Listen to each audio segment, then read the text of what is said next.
वाचा का मतलब है जब दो लोगों के बीच की बातें, और वाचा जो है मनुष्य और परमेश्वर के बीच की बातें हैं। इस बात को समझना कि कवेनेंट है, वाचा है, और ये वाचा ही है जो एक हमारा गहरा संबंध परमेश्वर के साथ में बताती है, क्योंकि दोनों तरफों की बात है।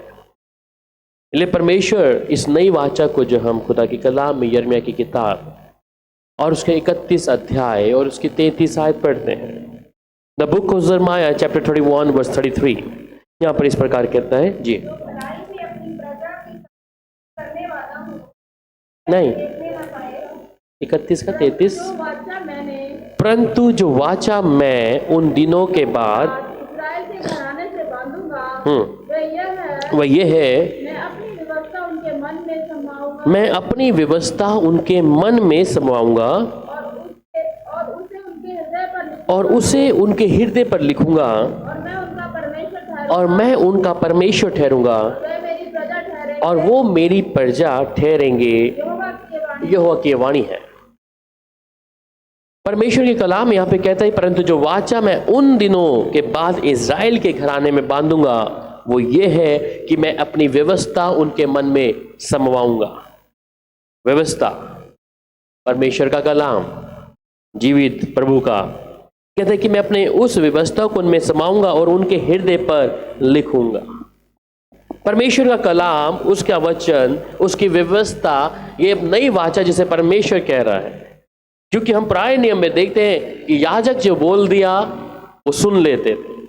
उन बातों को प्रजा, लोग या कलीसिया सुनकर, याजकों के जरिए सुनकर वहीं तक रखते थे।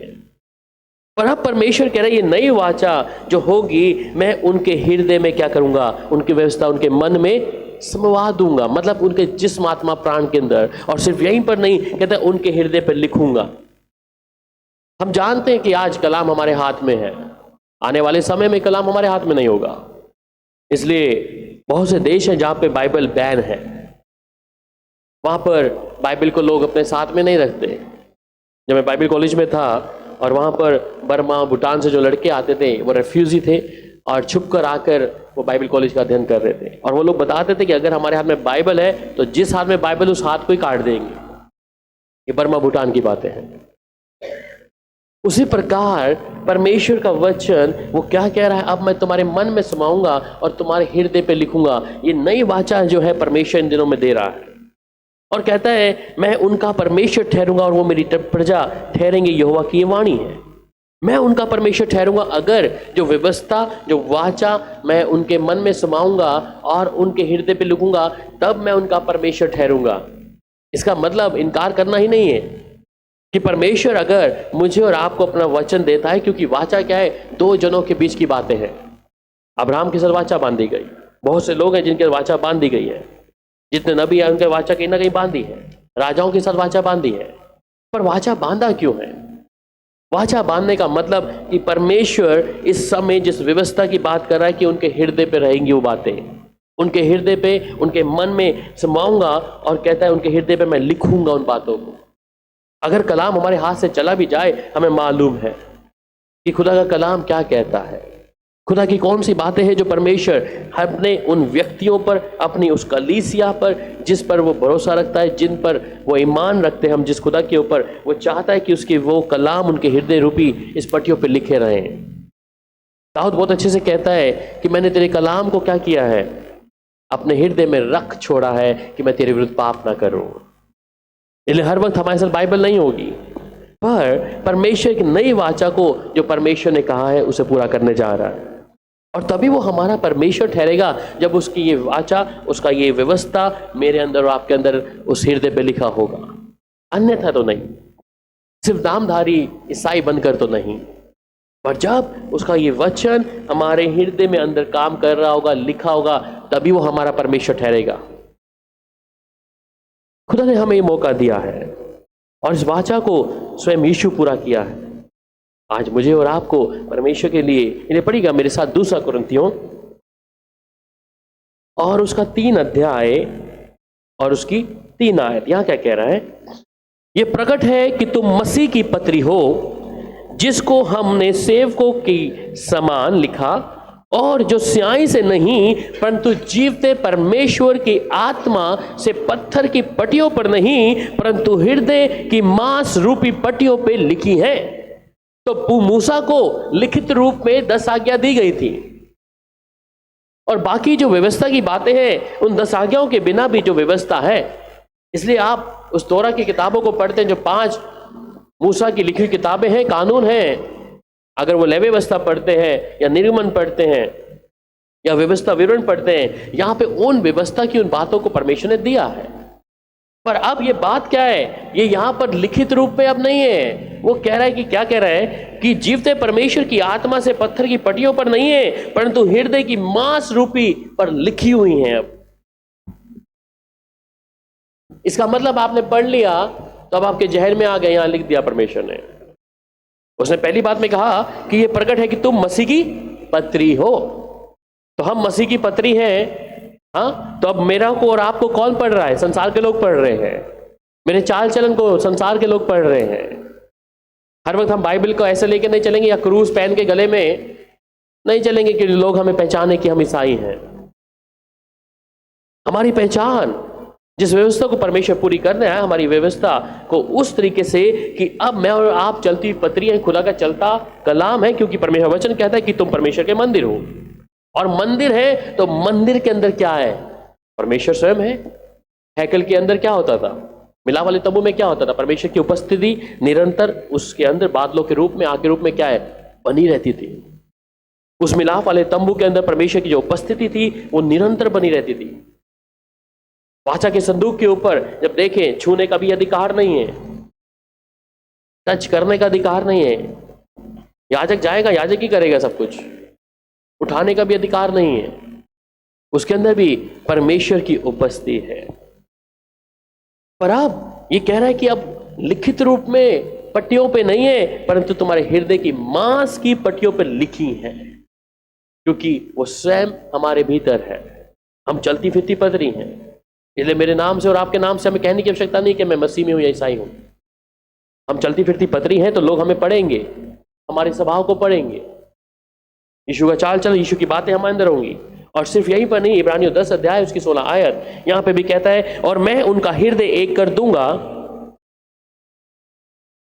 प्रभु कहता है कि जो वाचा मैंने उन दिनों के बाद उससे बांधूंगा वह यह है कि मैं अपने नियमों को उनके हृदय पर लिखूंगा। मैं उनके हृदय पे लिखूंगा और मैं उनको विवेक में डालूंगा। मैं उन्हें किस में डालूंगा? विवेक में डालूंगा। एक में डालूंगा। तो इसका मतलब ये वाचा, ये बातें परमेश्वर के रब हमारे हृदय में लिखी होनी है। अगर हम विश्वासी हैं, प्रभु के वचन के चलने पढ़ने वाले लोग हैं, योद्धा के रूप में हैं, सेवा करने के रूप में हैं, किसी ना किसी तरीके से है, तो आप ये बातें परमेश्वर के रब तुम्हारे हृदय पर लिखी हुई होनी चाहिए। और जब लिखी होंगी तो आप जब गुनाह करने की कोशिश कर रहे होंगे, वचन से बाहर जाने की कोशिश कर रहे होंगे, क्योंकि आप हर बार बाइबल खोल के नहीं देखेंगे अगर बाहर है तो। क्या गलत है, क्या सही है? आप हर बार बाइबल नहीं खोलेंगे, क्योंकि अब अगर वचन पढ़ते हैं, वचन पढ़ रहे हैं, वचन समा रहे अंदर, अगर समाया हुआ है तो अब आपको मालूम है कि हाँ, वचन मुझे अनुमति नहीं देता इस चीज के लिए। मुझे परमेश्वर कलाम इस बात के लिए अनुमति नहीं देता, ये काम करने के लिए अनुमति नहीं देता, इस गुनाह को करने की अनुमति नहीं देता। परंतु वो परमेश्वर कहता है मैं तुम्हारे हृदय में लिखूंगा उस चीजों को। अगर हम विश्वासी के रूप में हैं, प्रभु के साथ में चल रहे हैं। अब दूसरी बात, ये जो नई वाचा है आती कहां से? यीशु की मृत्यु से। पढ़िएगा लूका की इंजील 22 अध्याय और उसकी 20 आयत। The book of Luke chapter 22 verse 20। रीति से भोजन के बाद कटोरा भी कहते हुए दिया, ये कटोरा मेरे उस लहू में जो तुम्हारे लिए बहाया जाता है नई वाचा है। सो अब पहली वाचा में क्या था? लिखित रूप में है, मूसा की ओर से है, व्यवस्था दी, तोरा है। पर अब यीशु की मृत्यु के बाद क्या आ रहा है कि ये मेरी नई वाचा है। जब आज हम प्रभु भोज में भी शामिल होंगे, हम क्या कर रहे हैं उस समय पे? प्रभु भोज में हम नई वाचा को स्मरण कर रहे हैं, यीशु की मौत को स्मरण कर रहे हैं। याद दिला रहा है परमेश्वर कि मेरा बेटा मैंने तुम्हारे लिए दिया है, मैंने अपने पुत्र को तुम्हारे लिए दिया है। उसका लहू, उसका बदन याद दिला रहा है कि जो लहू जिसका असली गुनाहगार मैं था, यीशु को सूली पे चढ़ना पड़ा। मेरे पापों ने यीशु को सूली पे चढ़ाया है, मेरे गुनाहों ने यीशु पर को सूली पे चढ़ाया है। आज भी मसीह लोग हैं, हम लोग जब गुनाह करते हैं तो बाइबल में लिखा है कि हम जब गुनाह करते हैं, पाप करते हैं, हम यीशु को फिर से सूली पे चढ़ाते हैं। परंतु अब यीशु दोबारा सूली पे नहीं चढ़ेगा, वो दोबारा अब बच्चे के रूप में पैदा नहीं होगा। अब इसलिए वो कहता है कि प्यारे, कि जब उसने कटोरा लिया तो कहा, ये कटोरा मेरे लहू में जो तुम्हारे लिए बहाया जाता है, एक नई वाचा है, नया न्यू कवेनेंट है। और वाचा क्या दिखा रही है मुझे? पहले समय में याजक और जो परमेश्वर था उनके बीच की बातें थी, या नबी था या अपोस्टल क्रेडिट जो भी थे। पर अब जो वाचा दिखा रहा है, ये आप और मैं परमेश्वर के साथ बांध रहे हैं। बीच में जरिया क्या बना? यीशु मसीह। इसलिए हम कहीं पर भी होते हैं, खुदा से बात कर लेते हैं, प्रार्थना कर लेते हैं। पर उस समय ऐसा नहीं था पुराने नियम में। अब यीशु जब बीच में आया तो यीशु के साथ यीशु एक बिचवाई का काम किया कि हम सीधी बात परमेश्वर से कर सकते हैं। इसलिए कहता है कि जिसने मुझे देख लिया उसने पिता को देख लिया। चेले कह रहे थे, क्या तुम्हें अभी भी यकीन नहीं हो रहा? चेले एक दिन कहते हैं आकर परमेश्वर यीशु को कि तू हमें भी पिता से मिलवा, वो कैसा है, क्या है? तब यीशु ने कहा कि जिसने मुझे देख लिया, क्या तुम अभी भी नहीं समझे? जिसने मुझे देखा है उसने पिता को देख लिया है। यीशु एक बिचवाई है बीच में, उस वाचा को पूरी करने के लिए, उस परमेश्वर के साथ एक मिलाप कराने के लिए, परमेश्वर से बातचीत करने के लिए। ये वाचा एक नई वाचा थी। और आज जब भी हम प्रभु के सामने प्रभु वचन में भी शामिल होते हैं तो ये नई वाचा को स्मरण दिला रहा है, इस वाचा को कि यीशु मेरे खातिर मरा। वो इसका मतलब धरती पे आया, उसने लहू भाया, उसका बदन तोड़ा गया। तो ये नई वाचा को दिखाता है। और सिर्फ वहीं पर नहीं, पढ़िएगा मेरे साथ जकरिया की किताब 9 अध्याय और उसकी 11 में भी, पुराने में जकरिया भी क्या कह रहा है कि और तू भी सुन, क्योंकि मेरी वाचा के लहू के कारण मैंने तेरे बंदियों को बिना जल के गड्ढे से उभार लिया है। तो तू भी सुन, क्योंकि मेरी वाचा के लहू के कारण। तो लहू एक नई वाचा है यीशु के मुताबिक, ठीक है। हम स्मरण करते हैं यीशु मेरे लिए आया, तो ये पहुंच हो रही है परमेश्वर से बात करने के लिए। इसलिए डायरेक्ट जकरिया 9 का 11 9:11। हाँ, क्योंकि मेरी वाचा के लहू के कारण मैंने तेरे बंदियों को बिना जल के गड्ढे में से उभार लिया। सो एक लहू के कारण हो रहा है और कुछ नहीं है। लहू में सामर्थ्य है।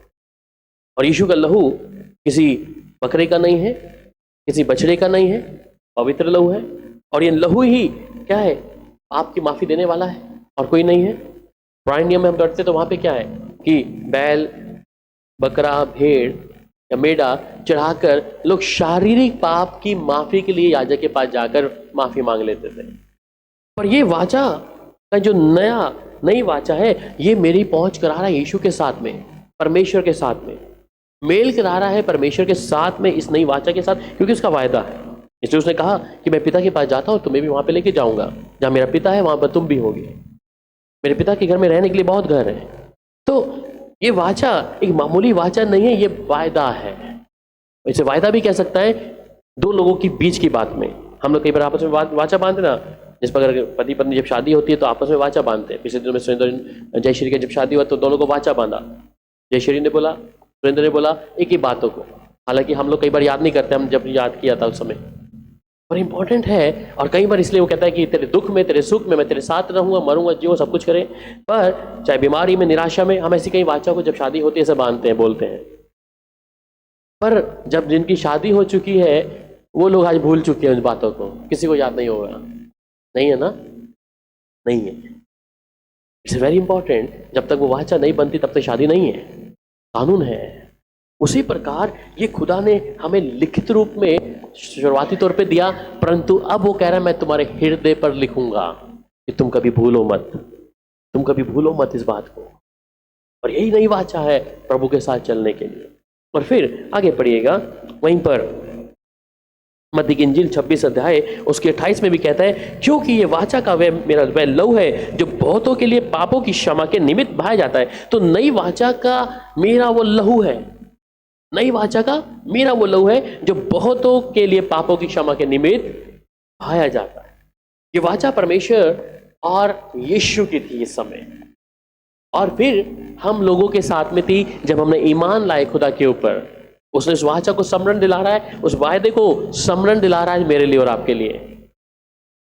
कि यीशु के उस लहू के बहने से वो कई सारे लोगों के पापों की क्षमा के लिए निमित्त पाया गया है। पिता और पुत्र में वाचा है। पर अब हम जब यीशु के साथ वाचा बांध रहे हैं, उसके लहू का प्याला जब अभी पिएंगे, बदन को खाएंगे, तो हम उस याद कर रहे हैं जो खुदा ने कहा है, उस बात को हम फिर से अंदर ले रहे हैं। उसका वायदा है कि मैं बादलों पे आऊंगा, और ये भी स्मरण कर रहे हैं कि यीशु मेरे कारण सूली पे मारा गया, वो मेरे कारण उसके हाथों को छेदा गया, मेरे कारण उसके सर पर कांटों के ताज को धरा गया, मेरे कारण उसके पैरों को रौंदा गया, मेरे कारण उसके मुंह पे थूका गया, मेरे कारण उसके शरीर पर एक भी कपड़ा नहीं था जब वो सूली पर था। बाइबल में लिखा है कि यीशु के बदन पे एक कपड़ा नहीं था, उसका जो अंगोछा था वो भी उतार दिया था। इसलिए वहां लिखा है कि बहन जो लोग थी, बहनें, वो बहुत दूर खड़ी थी, बहुत दूर खड़ी थी। यीशु के ऊपर एक कपड़ा नहीं था, उसका अंगोछा भी नहीं था। वो मेरे और आपके कारण पाप बन गया, जो पाप से अज्ञात था। हम उसी वाचा को याद करते हैं जब प्रभु भोज में भी हैं, यीशु मेरे पाप के कारण मारा गया है, मुझे धार्मिकता में लाने, मेरे अधर्म के कामों को धार्मिकता में तब्दील करने के लिए मेरा यीशु, मैं इस वाचा को ध्यान रख रहा हूं। बहुत जरूरी है इस बात को समझना कि बहुतों के पापों के लिए जो स्वयं परमेश्वर है वो खुद शून्य बन गया। और आगे जब आप और पढ़ते हैं निर्गमन की किताब 24 अध्याय उसकी 8 में भी, तब मूसा ने लहू को लेकर लोगों पर छिड़क दिया और उनसे कहा, देखो ये उस वाचा का लहू है जिसे यहोवा ने इन सब वचनों पर तुम्हारे साथ बांधी है। सो अब यहोवा इस बात को जब बोला मूसा ने कि ये लहू को लेकर लोगों पर छिड़क दिया और उनसे कहा, देखो ये उस वाचा का लहू है जिसे यहोवा ने इन सब वचनों पर तुम्हारे साथ बांधी है। लहू की इंपॉर्टेंस, जो ब्लड है वो बहुत इंपॉर्टेंट। उस समय ये लहू जानवर का होगा, ये सिर्फ मेरी भारी शरीर के पाप को क्षमा के लिए, भारी शरीर की क्षमा। पर इस समय जिस लहू की बात मूसा भी कर रहा है, क्योंकि उसी लहू को याद दिला रहा है वहां पर, वो यीशु के उस लहू को याद दिला रहा है वहां पर, क्योंकि यीशु के बारे में है। पर अब ये वचन जब इसको पढ़ते हैं कि मूसा ने लहू को लेकर जो छिड़क दिया और उनसे कहा, देखो ये वाचा का लहू है जिसे यहोवा ने इन सब वचनों पर तुम्हारे साथ बांधी है। तो वो लहू के द्वारा जो हम पर छिड़का, वो यीशु के लहू के वसीले से मैं और आप उस वाचा को याद करते हैं। अब जब नई वाचा बांधते हैं तो हम डायरेक्टली परमेश्वर से बातचीत कर सकते हैं। पढ़ेगा मेरे साथ इब्रानियों की किताब 7 अध्याय और उसकी 22 आयत। Book of Hebrew chapter 7 verse 22। So अब यीशु एक उत्तम वाचा का जामीन ठहरा। इंग्लिश में कहता है, by so much was Jesus made a surety of better testament. ठीक है। सो अब यीशु एक उत्तम वाचा का जमीन, मतलब कि जामीन मतलब गवाह, विटनेस। ठीक है। जामीन मतलब गवाह है, क्योंकि यीशु का लहू बहाया, अभी किसी जानवर का नहीं है। इंपॉर्टेंट है, उस बात को समझिएगा कि वो अब इस उत्तम वाचा का, क्योंकि ये उत्तम वाचा क्या है कि जब हम यीशु पर विश्वास कर रहे हैं और उसने वायदा किए हमारे साथ, जिस वाचा को उसने बांधा है कि मैं इसे पूरा करूंगा। और सिर्फ यहीं पर नहीं, इब्रानियों 12 अध्याय उसकी 24 आयत भी पढ़ लीजिए। और नई वाचा के मध्यस्थ यीशु और छिड़काव जो सबके पास आए हो, तो आपस के लहू से उत्तम बातें कहता है। आमीन। सो कहते हैं, और नई वाचा के मध्यस्थ यीशु और छिड़काव के उस लहू के पास आए हो जो हाबिल के लहू से उत्तम बातें कहता है। तो उत्तम है उस मध्यस्थ यीशु के माध्यम से। इसलिए अब यीशु एक मध्यस्थ है हमारे और परमेश्वर के बीच में। हम जब उसकी वाचा को याद करते हैं, और ये वाचा सिर्फ संसारिक तौर पे नहीं है, ये वाचा परमेश्वर की जो वायदे हैं हमारे साथ, दो लोगों की बातें हैं, ये परमेश्वर के घर में ले जाने के लिए, परमेश्वर के साथ में रहने के लिए हमारे लिए मौका खोलता है, उन दरवाजों को खोलता है जब उस पर यकीन ले आते हैं। और फिर अगली बात कहता है कि ये वाचा के द्वारा ही हमारे कई गुनाह भी माफ होते हैं। पढ़िएगा मेरे साथ और इसे हम इब्रानियों 9 अध्याय, इब्रानियों 9 अध्याय और उसकी 14 और 15 आयत। तो मसीह का लहू ने अपने आप को सनातन आत्मा के द्वारा परमेश्वर के सामने निर्दोष चढ़ाया। हाँ। तुम्हारे विवेक को मरे हुए कामों से क्यों न शुद्ध करेगा, ताकि तुम जीवित परमेश्वर की सेवा करो। इसी कारण वह नई वाचा के मध्यस्थ है, ताकि मसीह के द्वारा जो पहली वाचा के समय के अपराधों से छुटकारा पाने के लिए हुई है, बुलाए हुए लोगों के अनुसार अनंत निराश को प्राप्त करें। आमेन। सो कहते हैं तो मसीह का लहू जिसने अपने आप को सनातन आत्मा के द्वारा परमेश्वर के सामने निर्दोष चढ़ाया है। तो मसीह यीशु ने अपने आप को क्या किया? परमेश्वर के सामने निर्दोष चढ़ाया। तो निर्दोष चढ़ाने, जो चढ़ाने का मतलब क्या है कि उसने अंदर कोई भी पाप नहीं। वो मनुष्य था, परमेश्वर था, पर उसने अपने आप को किस पवित्रता में रखा? अक्सर हम देखते हैं बाइबल में कहीं से नाज़ीर है, पर नाज़ीर भी या प्रॉफिट है या ऐसे कई लोग हैं जो अपनी उस पवित्रता सिद्धता में नहीं बन पाए। शिमशोन एक उदाहरण है जिसको नाज़ीर खुदा ने कहा है। और नाज़ीर को आपके मालूम है नाज़ीर क्या होता है? क्या होता है नाज़ीर? चुरा ना हो और दाख मधु ना पिया हो, वो कभी विवाह नहीं करता, नाज़ीर है। बाइबल में कितने नाज़ीर हैं? जी नहीं, 3 नाज़ीर हैं। एक यूहन्ना 32वां वाला भी नाज़ीर है, ठीक है। शिमशोन नाज़ीर है, एक और है, हाँ? शिमशोन ही है, सैमसन, एलिया को भी बोलते हैं, यस, ठीक है। तो ये तीनों हैं, नाज़ीर हैं। पर इस शिमशोन ने जो किया, क्या किया? इसने फलिस्तीनी औरत के साथ विवाह कर लिया, सबसे पहली गलती। फिर दूसरी बात, उसने अपने भेदों को, उसके बालों में सारी ताकत थी, जाकर क्या किया? फिलिस्तीनी औरत ने उससे बातें करी, उसको बहकाया और उसकी बातों में उसके बाल काटे गए। तो उसने जो अपनी नाज़ीरता थी, खुदा के लिए अलग किए हुए नाज़ीर थे, उनको अलग के तरीके से उसने हल्का जाना। पर बाइबल में सिर्फ यीशु ही मसीह हमें सिद्ध मिलता है और कोई सिद्ध नहीं है बाइबल के अंदर। आप जितने कैरेक्टर देखें बाइबल के अंदर, कोई सिद्ध नहीं है। मूसा ने गलती करी, अब्राहम ने करी, नोहा ने करी, दूत ने करी, ठीक है, कई लोगों ने ऐसी गलतियों करा, पर यीशु मसीह सिद्ध है। इसलिए वो कहता है यीशु मसीह के लहू जिसने अपने आप को सनातन आत्मा के द्वारा परमेश्वर के सामने निर्दोष ठहरा दिया, निर्दोष ठहराया, और तुम्हारे विवेक को मरे हुए कामों से क्यों ना शुद्ध करेगा, ताकि तुम जीवित परमेश्वर की सेवा करो। तो मरे हुए कामों से शुद्ध करेगा जब हम परमेश्वर के भय में रहेंगे, उस वाचा को स्मरण रखेंगे, और यीशु ने उसको पूरा किया है। और हमारे लिए ये वाचा, जो नई वाचा है, क्या ये नई वाचा हमें याद दिला रही है कि यीशु पवित्र है, यीशु शुद्ध है, यीशु मेरे पापों के कारण मरा, और यीशु के द्वारा बिचवाई है जो परमेश्वर तक मेरी पहुंच कराता है। और फिर वो कहता है कि और इसी कारण वह नई वाचा के मध्यस्थ है। तो नई जो वाचा है उसके मध्यस्थ यीशु मसीह है, ये हमारी पहुंच करा रहा है, ताकि उस मृत्यु के द्वारा जो पहली वाचा के समय के अपराधों से छुटकारा पाने के लिए हुई है, बुलाए हुए लोगों की प्रतिज्ञा के अनुसार अनंत मीरास को प्राप्त करें। तो उस पहली से बेहतर है पहली वाचा, जहां पर मूसा वगैरह बांधा, कई लोगों ने बांधी या उनको दिया गया। पर जब यीशु की इस वाचा को हम याद करते हैं, नई वाचा स्मरण करते हैं कि उसने हमें अब परमेश्वर के राज्य तक, परमेश्वर के घर तक ले जाने के लिए जो वायदे किए हैं परमेश्वर, हम डायरेक्टली परमेश्वर से बात कर सकते हैं। अभी डायरेक्टली भी नहीं, यीशु को मध्यस्थ में रखकर, क्योंकि यीशु के द्वारा हमारी पहुंच होती है परमेश्वर तक। इसलिए हम यीशु के द्वारा, कई बार हम लोग प्रार्थना करते हैं, कई लोग, कितने लोग हैं जो प्रार्थना करते हैं सीधा परमेश्वर से शुरू करते हैं या यीशु से सीधा बात करते हैं? और प्रार्थना के बारे में बता देता हूं।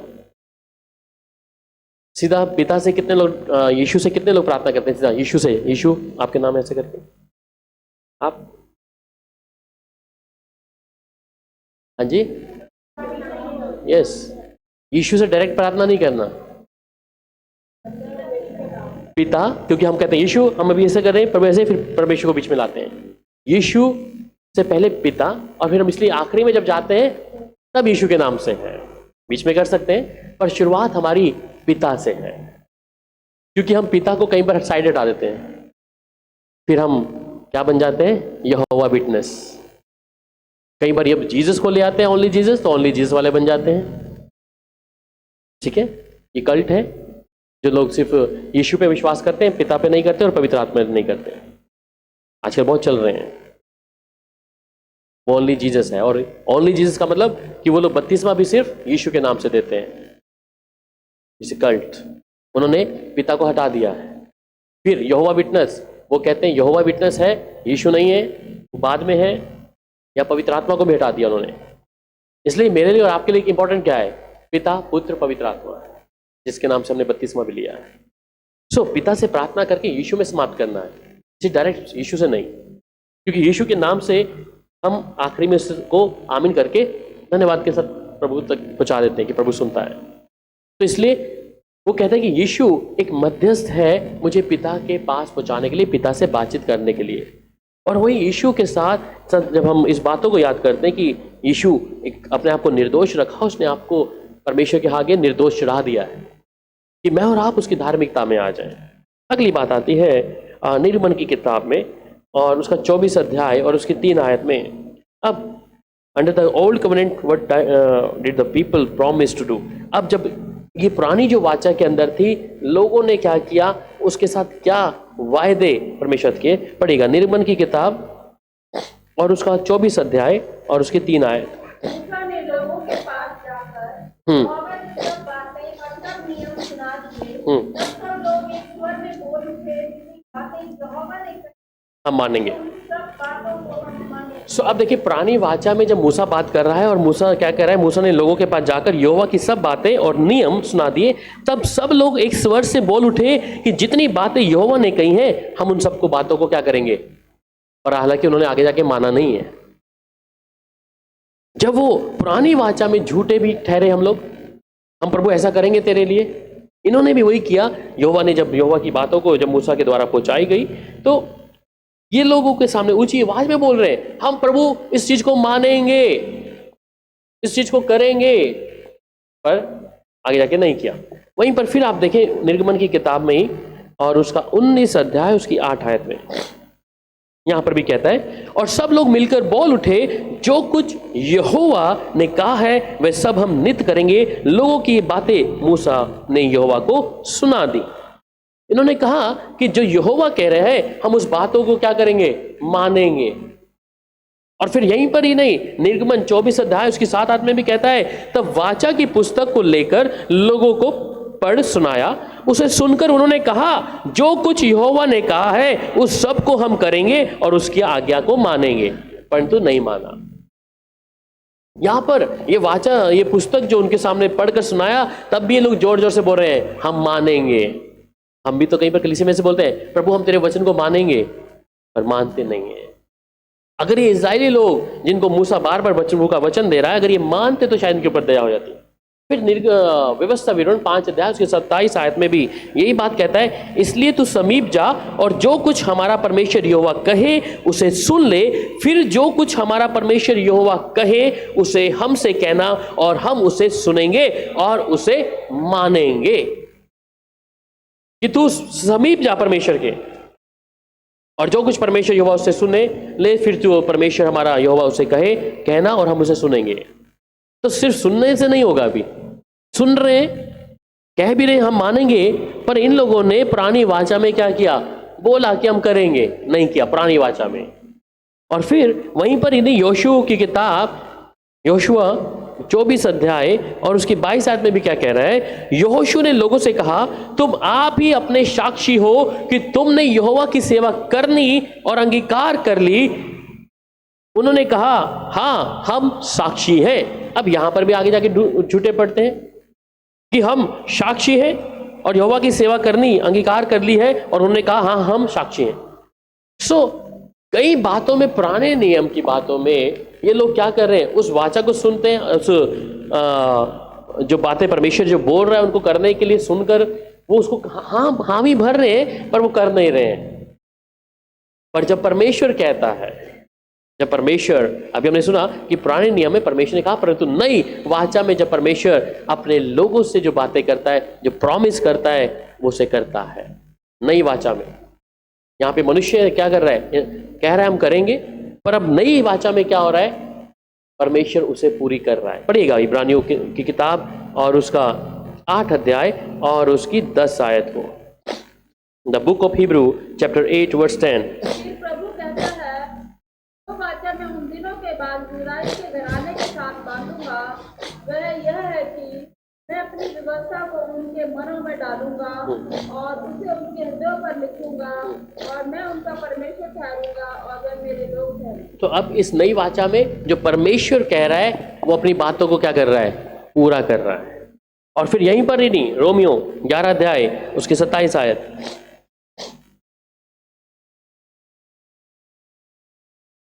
रोमियो 11 का 27। मेरी यह वाचा होगी जबकि मैं उनके पापों को दूर कर दूंगा। आमीन। सो अब नई वाचा में परमेश्वर एक बातों को कह रहा है कि पुराने नियम की वाचा में तो लोग विश्वास कर रहे थे, मान रहे थे, कभी छोड़ रहे थे, कभी नहीं कर रहे थे, परंतु नई वाचा में कह रहा है और उनके साथ मेरी ये वाचा होगी जबकि मैं उनके पापों को दूर कर दूंगा। मतलब ये वाचा है परमेश्वर और मनुष्य के बीच में। अब जब हम प्रभु के साथ में बात करेंगे, यीशु के बीच में लाएंगे, तो वो इस बात के बारे में हमें एश्योरेंस देता है कि मैं तुम्हारे पापों को दूर कर दूंगा। और आज यीशु के लहू के वसीले से, यीशु के उस वाचा के लहू के नई वाचा के वसीले से आज हम लोग पापी जो थे पापों से उद्धार पाते हैं, पापों की माफी मांगते हैं यीशु के लहू के वसीले से। परंतु पुराने नियम में ऐसा नहीं था। वो शारीरिक तौर पे बैल और बकरे की बलि चढ़ाकर सोचते थे कि याजक ने प्रार्थना कर दी है, मेमने का लहू लगाकर मिलाप वाले तंबू के बाहर जाकर और याजक को देकर कि हमारे पाप क्षमा हो गए, और बाहर भी खुशी खुशी चले जाते थे। पर अब ऐसा नहीं है, अभी ऐसा नहीं है। अभी उस पाप की क्षमा के लिए मेरे लिए और आपके इंपॉर्टेंट है यीशु मसीह का लहू। इसलिए लहू की सामर्थ है, लहू ताकत है खुदा की। लहू के वसीले से बहुत चीजें हैं, लोग चंगे होते हैं, पापों की माफी मिलती है। तो ये लहू जो है एक नई वाचा तो यीशु का है, ये हमें उस पापों से दूर करता है। और फिर यहीं पर ही रोमियो 9 अध्याय उसकी 25 आयत में, जैसा उसने होशों की पुस्तक में भी कहता है कि जो मेरी प्रजा ना थी मैं उन्हें अपनी प्रजा कहूंगा, और जो मेरे प्रिय ना थे उसे प्रिय कहूंगा। तो नई वाचा के अनुसार क्या आ गया, अभी तब्दीली आई है थोड़ी सी। क्या कह रहा है कि होशू की पुस्तक में जो कहता है, अब ये नई चीजें कह रहा है कि जो मेरी प्रजा नहीं थी। इसका मतलब जो समय पुराने नियम की जो कट्टरता थी परमेश्वर के वचन को लेके, परमेश्वर के कलाम को लेके, उसकी हैकल में जाने के लिए, परंतु कहता है जो लोग मेरे खोजी नहीं थे, जो मेरी प्रजा नहीं थी, मैं उन्हें अपना कहूंगा। जो मेरी प्रिय ना थे उसे मैं प्रिय कहूंगा। हम जानते हैं कि हम लोग उसके प्रिय नहीं थे पहले। उसकी असली कौम, हम कल भी बात कर रहे थे कि वो उसके प्रिय, उसकी जो असली कौम है वो इजरायली लोग हैं। पर इसने हमें मौका दिया, परमेश्वर ने, कहता जो मेरी प्रजा ना थी उन्हें मैंने अपनी प्रजा कहूंगा। इसलिए आज हम कह सकते हैं कि हम परमेश्वर की प्रजा हैं, हम उसकी दुल्हने हैं। हम उसके प्रिय ना थे परंतु आज हम प्रिय हैं, उस खुदा के हैं। तो ये नई वाचा के उस लहू के अंदर जो क्रोध परमेश्वर का लोगों पर निरंतर था और अन्य जाति के ऊपर परमेश्वर ने दया करके अपने अनुग्रह के वसीले से, दानियेल की किताब 72वें साल के अनुसार जैसे कहता है कि उसने उस पुस्तक को बंद किया और कहा कि अब तू इधर इसको बंद करके रख इस पुस्तक को। पर जब इजरायली लोगों से परमेश्वर ने अपनी नजरों को हटाया और अन्य जाति के ऊपर रखा, तब उस यीशु के लहू के वसीले से मैं और आप बच गए, मैं और आप बच गए।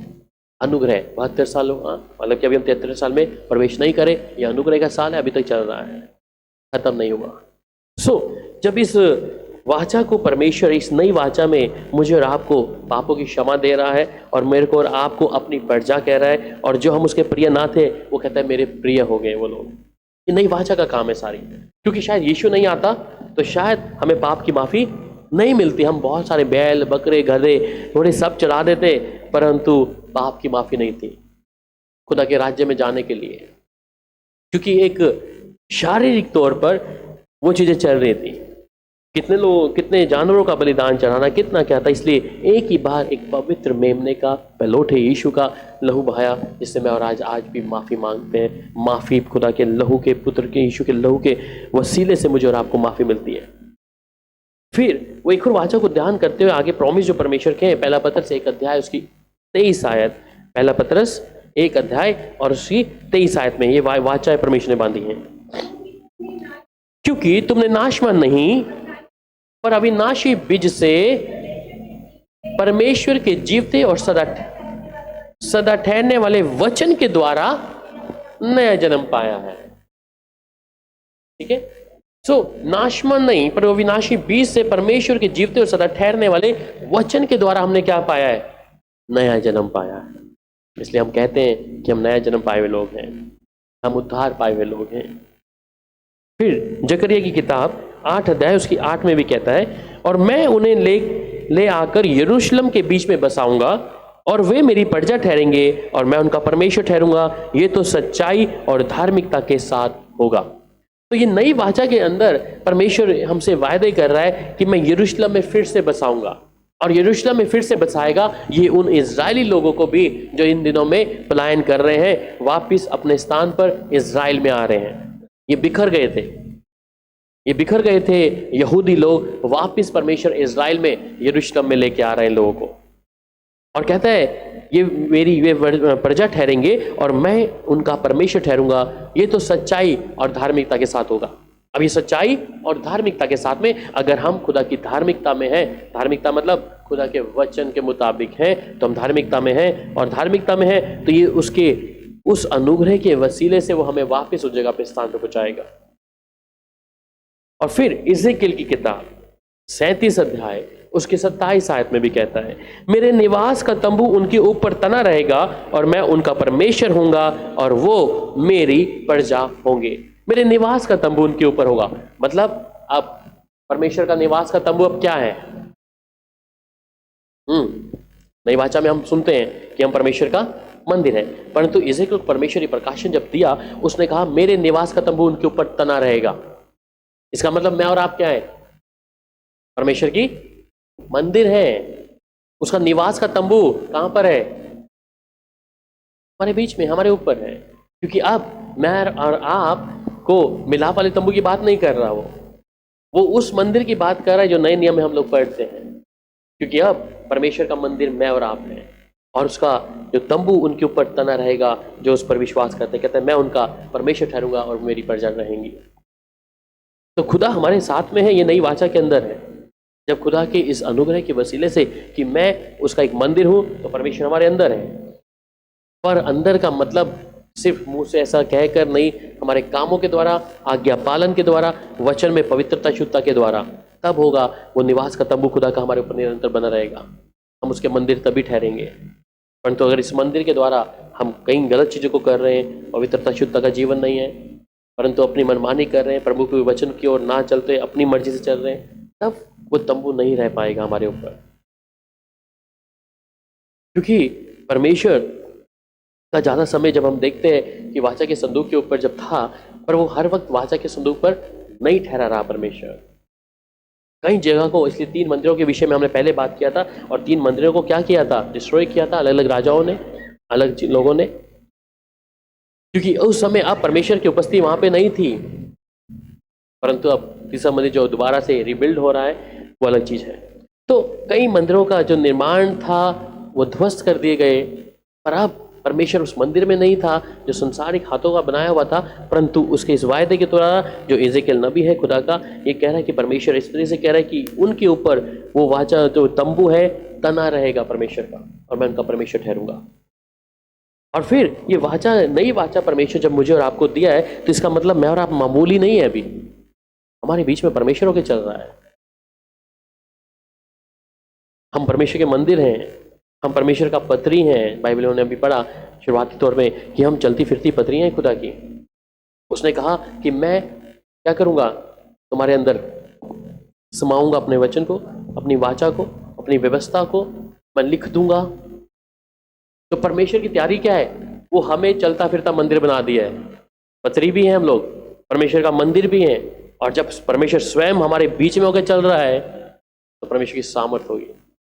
जिस प्रकार मिलाप वाले तंबू के अंदर या वाचा के संदूक पर एक आग के रूप में निरंतर वो आग एकदम बनी रहती थी, तो अगर आज मैं और आप विश्वास करते हैं मंदिर है परमेश्वर के, तो मेरा और आपका जीवन भी कैसा होगा? निरंतर परमेश्वर की आत्मा की भरपूरी होगी।